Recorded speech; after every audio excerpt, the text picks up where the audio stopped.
Hi, I'm Liam Killen, one of the directors and co-founders of Atlas Partners. I'm here today joined by Jacob Attwood, Group Financial Controller of the AFL. Jacob, thanks for joining us. Thank you. Well, first of all, Jacob, tell us what life's like working at the AFL. Oh, it's a bit of a dream, to be honest. Someone who grew up in Melbourne and has loved the sport since they can remember, and to get to work in something I'm that passionate about and that general public are so passionate about and people care so much about, it's a real dream. It's not something I necessarily wanted or was important to me going back 10, 15 years ago, but it's something that has become really important to me and something I'm really proud of, to be part of such a big presence in the community and something so important to so many. Well, we've had an amazing journey in there and real rise since your time joining the business. Tell us about your career and your journey to date. Sure. So I started my time in accounting as a cadet at KPMG. So I started straight out of high school in KPMG's cadetship program and made my way through there. I spent 7 years at KPMG, got qualified as a chartered accountant, and then made the move to the AFL after that. So I've been at the AFL for 8 years now, and in that time had a number of roles. Started out as a finance manager, and I've been lucky enough to progress to the point where I'm Group Financial Controller, lead the day-to-day finance team around the business partnering, and then also our financial reporting and shared services. So what was the transition like moving from the Big Four into industry?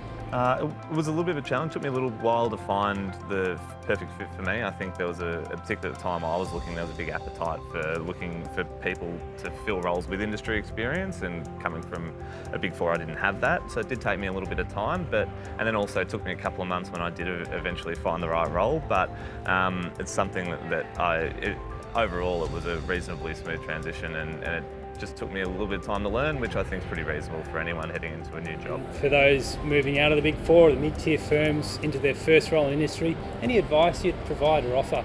Yeah, I think just be curious and take in a good attitude. I don't think people expect new starters, regardless of their background, to come in and know everything. And I think being curious, asking a lot of questions and taking a really proactive attitude towards their development. We've got a team of around 20 at the AFL and the finance team, and that team environment is really important.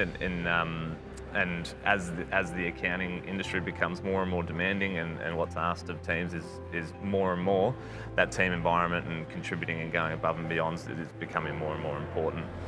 Absolutely, and I guess from a mentoring perspective, is there anyone that you think of as having a particularly strong impact on your career?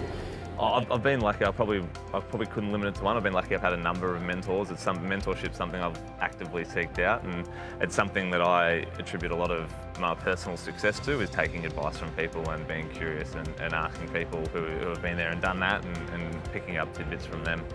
Absolutely, and for those maybe looking for a mentor, looking for that person that they can, really learn from and hear from in terms of their next steps in career. Is there any advice you would give to those types of people?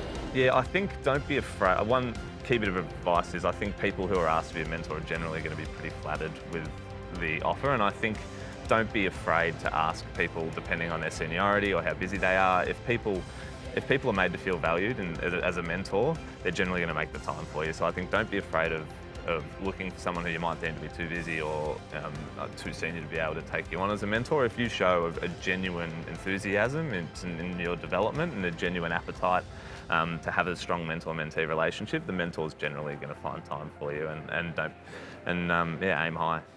Jacob, thanks for joining us. Thank you.